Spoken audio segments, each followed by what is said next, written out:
kneeling kickbacks.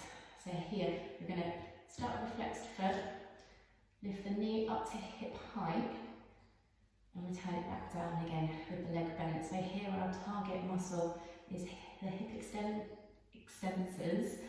So primarily your glutes, but also your hamstrings and all your little muscles that attach to the hip.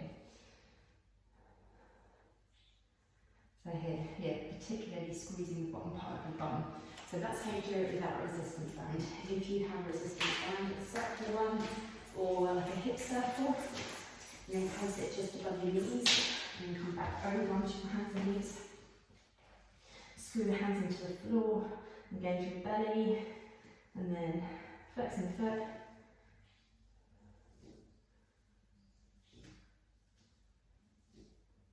It helps to think about pushing through the heel of your foot and try not to go up so high because that happens, and then it also means you arch your back, so a long straight spine, and then push back just to where you can go with control and you're feeling your body working.